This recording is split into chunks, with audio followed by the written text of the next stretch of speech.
So I've cleaned up everything now from the primary drive and the clutch. So it all looks pretty sound. I've taken the opportunity, having got this cover off, to put some more Loctite 5910 silicon sealant around the inside of this breather tube, so it's attached better than it was. But yeah, so it does seem a bit of a hit and miss arrangement to me. Still, I think it looks okay. There's a slight witness mark there, which is kind of interesting. Looks like something's rubbed against that, which would be the alternator. But yeah, looks pretty good. I've splashed out on an alloy pressure plate, a PES. Only make this, sold by CCM. The other clutch parts are all cleaned up now. The new rubbers should be on the way shortly. Again, no sign of anything too bad. So you can see where these where the plates have been running, but again, this has no real significant damage to the slots. So that's certainly reusable. Okay, the clutch springs turn out to be short. They should be 42mm, and they're, well, about 40. And they're actually two different lengths. Two of them are about a millimetre less. See, that one's 39. So two are a millimetre less than the others. So yeah, got some of those on order.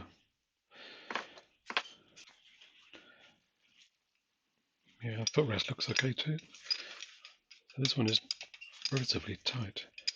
That's the one on the other side, which seems to be more worn, and I might well try and do something about it. But this one just goes straight back on. Might put a dab of paint on it. Actually, you can see the witness marks on here where the spider has been rubbing on here. I think there's nothing to worry about, but just interesting to see how it obviously rattles backwards and forwards like that. And it's just galled the surfaces slightly.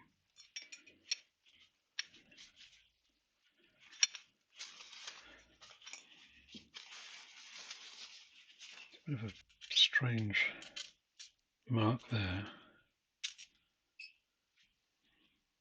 It's like a sort of gouge somehow opposite this hole. I wonder why that is.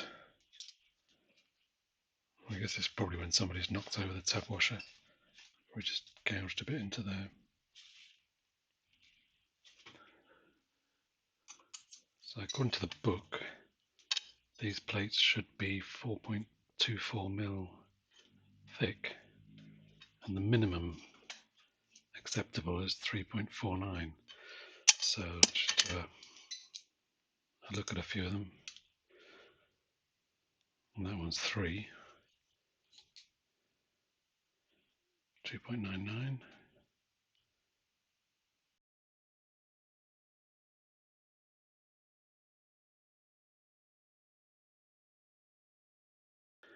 Yeah, so for some reason that one is thicker than the rest, but they're all below the 3.49 minimum. So I'm going to need some of those. The steel plates, they're not too bad. They've got a bit of wear on them. I noticed that one of them had a little nick on the edge,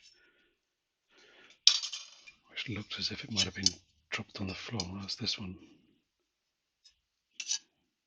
So it does just look as if it's been dropped.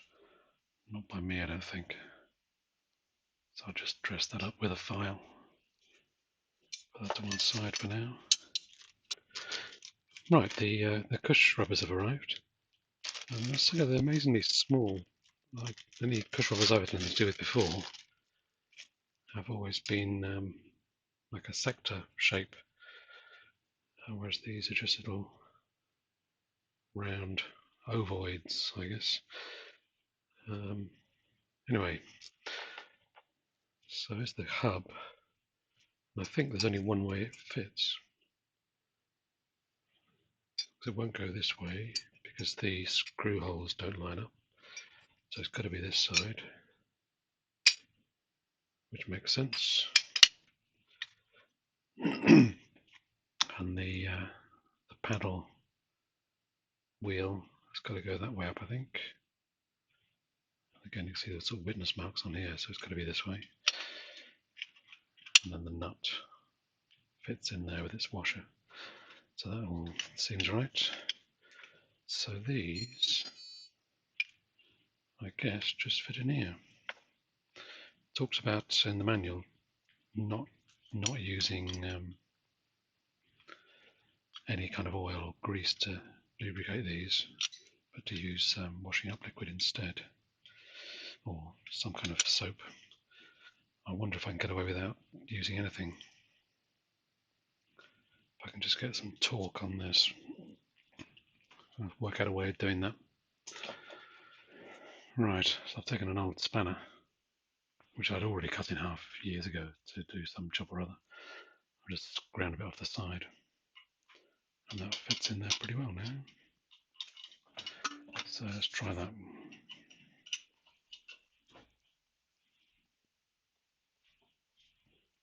I'm actually twisting the spanner, but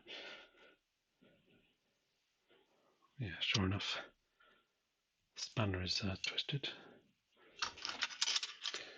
I think I need a better spanner.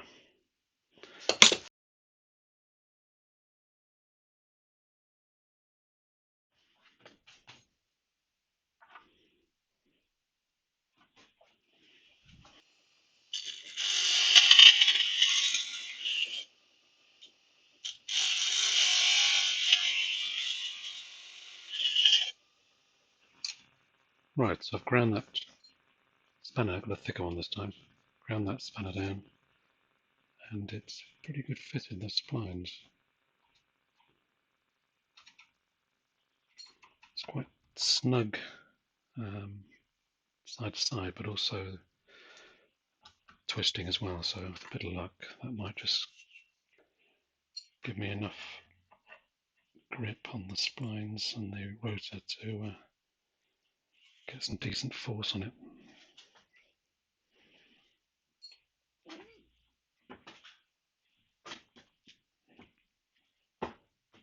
Let's put a bit of soap on that one. Not a lot. Right, let's go for this.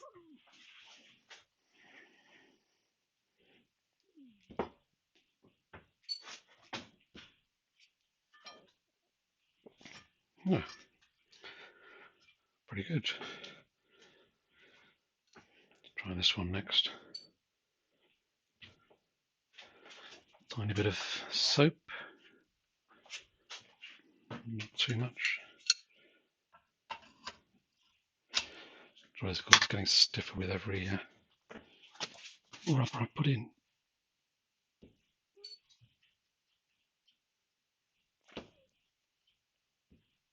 Now that one went in more easily, if anything. So 3 in, 1 to go over here.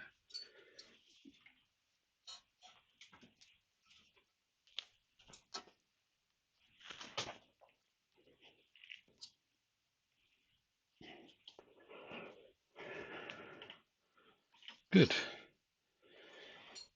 So that's all 8 in. It actually wasn't too bad. I suppose I was expecting, and that is quite a useful tool. I'll keep that for next time. It didn't twist this time. See, this one just wasn't thick enough. I will save that just in case. Probably forget about it, of course, by the time I come to do the job again. I'll have forgotten I've got it, but still.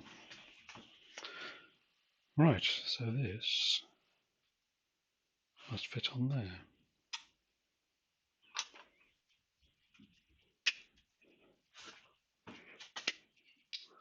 Yeah, it fits down flush, so none of the rubbers are holding it up.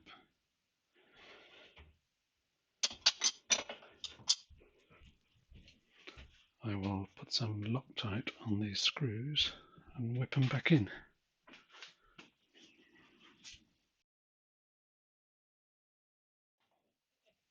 Let's do a final torque up, because they shouldn't be wildly tight. So there's not enough thread to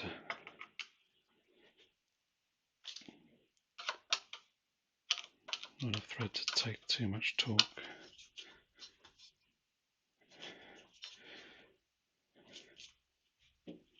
Yeah, they all feel good to me. Just make sure these splines are clear now, having attacked them with the screwdriver. Sorry, the spanner. But yeah, I think they're fine.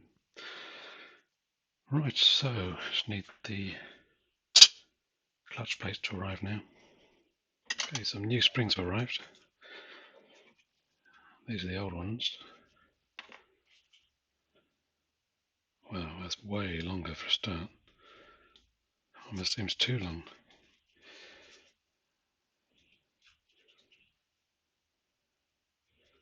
All the right length, all the same length rather.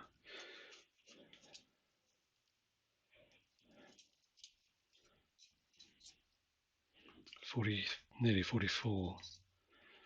So that would appear to be oversized. 43.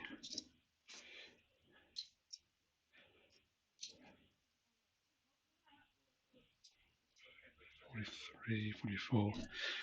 Yeah, so interesting. Apparently oversized, but I guess they'll be okay. At least they're all the same.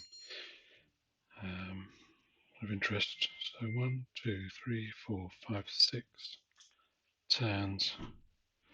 1, 2, 3, 4, 5, 6, 7, 8. So that's got 8 turns versus 6. Don't know. They obviously changed. I guess one can only hope that they're changed for the better. So these clutch plates have arrived, the new replacement ones. And yeah, see how thick they are. So it says 4.2 in the manual, but that's 3.4, 3.4, 3.4. So I guess they're all, yeah, 3.4. They're consistent at least, but nowhere near 4.2.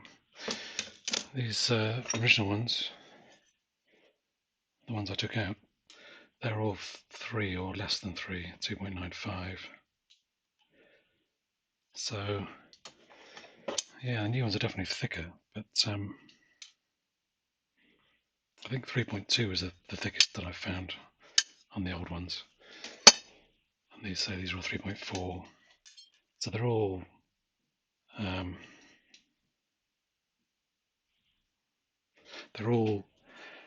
half a mil thicker basically, or more.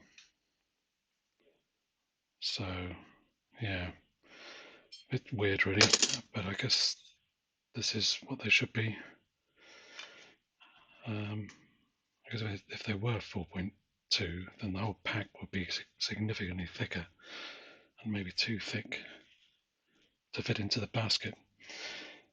So I'll stick these in anyway. They're certainly better than the old ones, and they look fine in terms of quality. So yeah, I'll stick these in, and we'll see how we go. So I made this little protector, as it were, out of a aerosol can lid, just to make sure that these rollers don't drop out. While I was moving the bike in and out of the garage, that seems to have done its job. I think I'll put a tiny bit of grease on here, but I don't need it in the sense of keeping the rollers in while I reassemble it. But I think just a smear wouldn't go amiss. Just use plain grease rather than anything special, just in case it reacts with the clutch plates.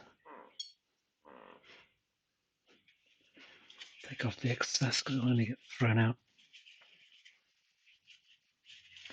onto the clutch outer otherwise. So that goes in the little hole there, this tang.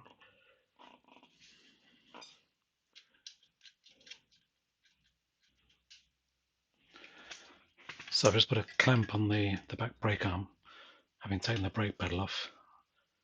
Not got much choice. So that'll just lock up the back wheel. So with a bit of luck, that'll give me enough purchase to get 60 foot-pounds on this.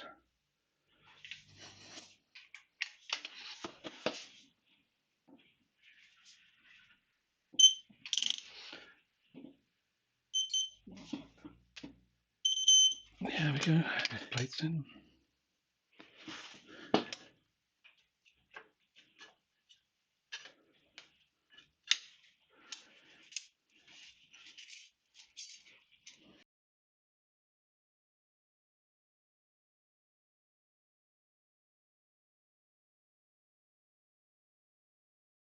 Right, so there's the new plate. But before I do anything with that, let's just check the length of this. Yeah, so this is 229mm long, which is pretty much 9 inches. That's according to just measuring with a ruler. Yeah, that end looks quite flat. This one's got a distinct wear mark on it, like as if a ball has been pressing on it, which is the end that goes in there. So let's give it a go. Just tipped it on its side to get a better purchase on these springs. So according to the book, the first coil of the springs should just be showing above the level of the spring cup. So I think that's looks about the case, and it looks to be even. So if I adjust the this adjuster here, I can check the action of the clutch.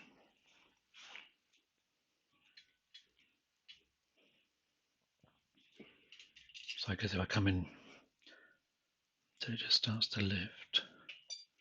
Yeah, it's definitely lifting now.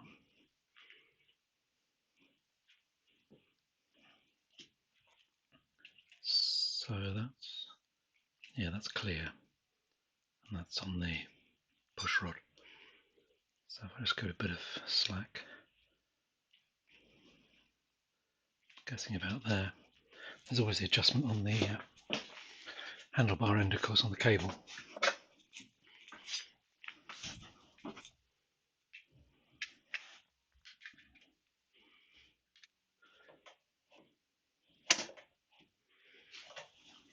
Okay, that's certainly lifting. I don't know if you can see that, but I'd say it's not lifting this side as much as this side. So let's just wind this one in a bit.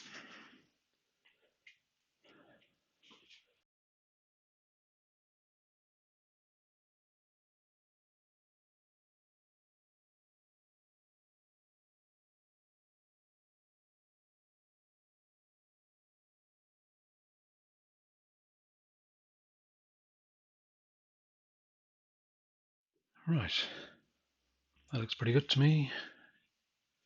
So according to the book, you're supposed to put copper locking wire through here. Don't know if that's feasible. So it's taken a bit of fiddling, but managed to get some copper wire through all 4 nuts.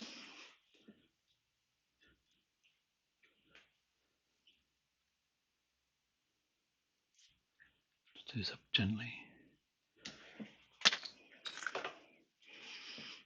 So I don't think they're going to come undone anytime soon, unless of course the copper breaks.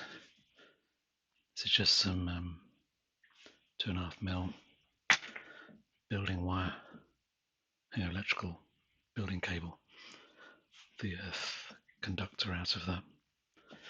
So yeah, I should do. There was certainly no wire through this when I took it apart, but I just mentioned it in the manual. It says that the B25 doesn't need wire.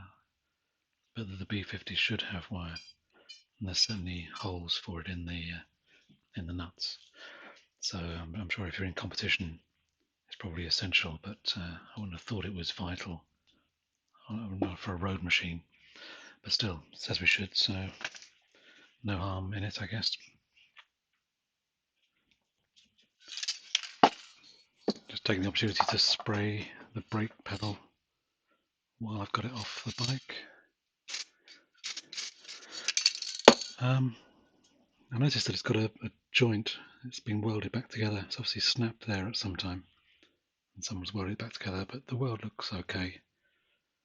Reminds me of my C15 I had when I was a student and took my test on. That had a broken gear lever, sorry, a brake lever, but it snapped off as I was coming into a roundabout, which was a bit of a shock. I managed to find the broken part and weld it back on again, but yeah, not ideal. In fact, the C15, just as I was coming out to my final exams, the rear brake locked up unexpectedly. Luckily, I wasn't going too fast at the time, but it just locked solid. It turned out that the brake shoe, the lining had come off the brake shoe and just run around the drum and wedged into the gap between the shoe and the drum. So again, that wasn't ideal, but I didn't have time to fix it because of the exams. So I just took the whole bike to bits and took it home in my car. So yeah, had some fun times on single cylinder BSAs.